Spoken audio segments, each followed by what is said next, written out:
sports licensing market is huge and continues to grow, and the estimated size of the market is about $36 billion in 2024.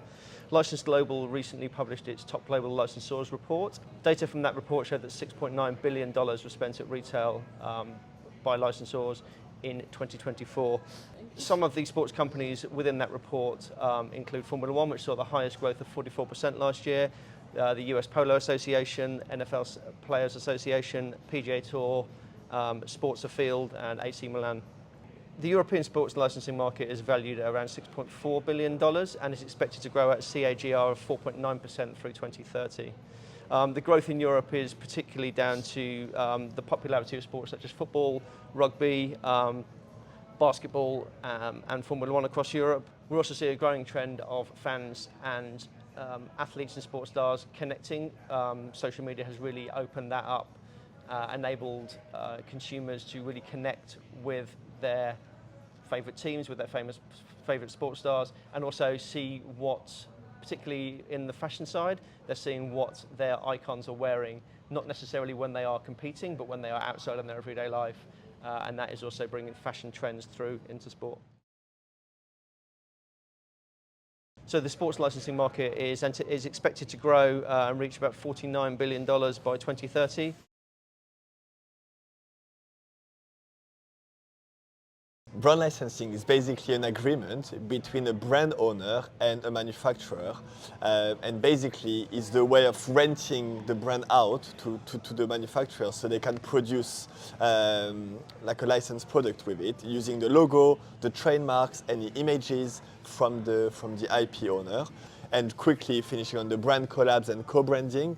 This one is basically just two brands working together, and they both have common objectives, and they use like a 50-50 partnership, use their marketing and internal resources to basically reach out to new fans as well, and new markets.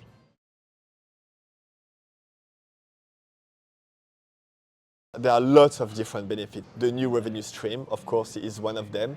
The fact also that is a growing visibility, growing awareness, because the fan and the consumers will wear the brand when they will be on the road.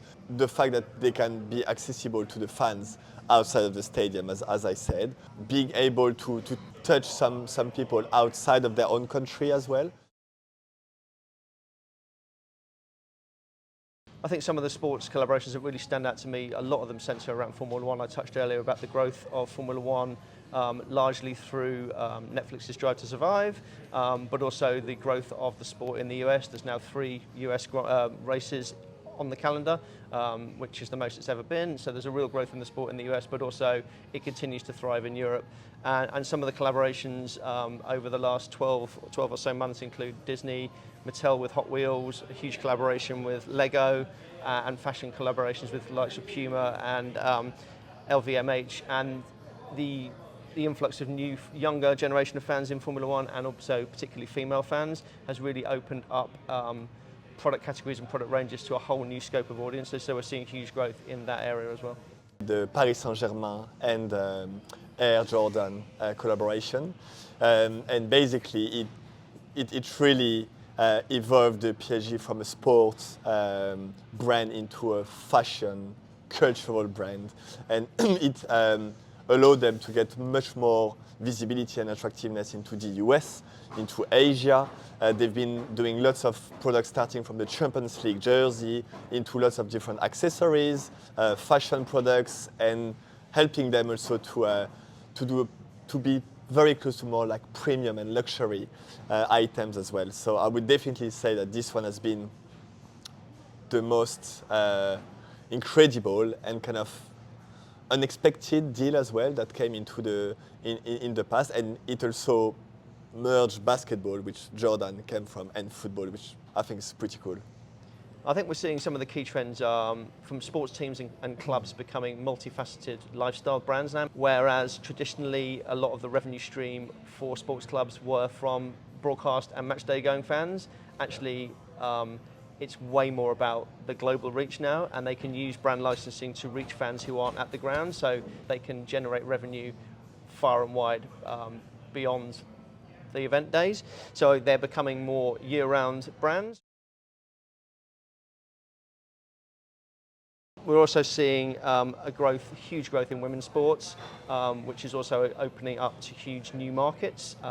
So particularly soccer, Formula One has got a huge female fan base, and that is bringing new ranges of apparel for playing sports, but also new fashion ranges, new products. Younger audiences getting into sport as well opens up to a new product range of toys. We're also seeing a rise of crossovers between sports and entertainment as well, where sports teams are using the launches of TV shows or movies to align with fans and bring new fans in. So a couple of recent examples include Tottenham Hotspur linking up with Netflix for Squid Game activation, where they had some of the Squid Game characters at match days. They also had a Teenage Mutant Ninja Turtles collaboration, where again there was an activation for younger fans to turn up on the event days and meet the Turtles. There was Ranger apparel with Tottenham and Teenage Mutant Ninja Turtles on it. So we're seeing that real crossover entertainment to help bring new fans into sport. So the sport zone keeps increasing at BLE every year. With this year, I feel a larger diversity of sports represented. Obviously, the main one is still remains football for many reasons in terms of the fan base and revenue possibilities. So we go from lots of clubs and federations in Spain with Real Madrid and Barcelona, in the UK with Manchester City, Arsenal, Chelsea, Newcastle, West Ham, as well as the FA. In France with the French Football Federation, and in Portugal with the three major clubs, Benfica, Porto and Sporting, as well as the federation. So this is like the main country, but this year we've also got Galatasaray, which is a club from Turkey, which shows how much BLE becomes really European. And then we do have newcomers like the Kings League, which I'm sure you've heard about, started from Gerard Piqué in 2022, seven-a-side football. And we've also got the Ballon d'Or, which is like a very famous trophy that the best player of the year will get at the end of each year, and it started from L'Équipe, which is a French media. Then we've also got new brands like Pickleball with Lotto that's going to do an activation at the show floor, so stay tuned if you want to try it. And then we've also got rugby represented with the All Blacks and the Springboks, as well as motorsports that Ian touched upon before. Of course, Formula One will be represented by CAA on the show floor, but we'll also have Dorna Sports for MotoGP, the 24 Hours Le Mans. We're going to have also some new car brands with the classic Team Lotus, British Racing Motors and Tyrrell that will be exhibiting through their agent Apex Licensing. BLE, Brand Licensing Europe, is happening from the 7th to the 9th of October 2025. This is the time for the licensing community to join together and discuss about the future of partnership between brands and with also manufacturers and retailers. So the event is going to take place in Excel in London.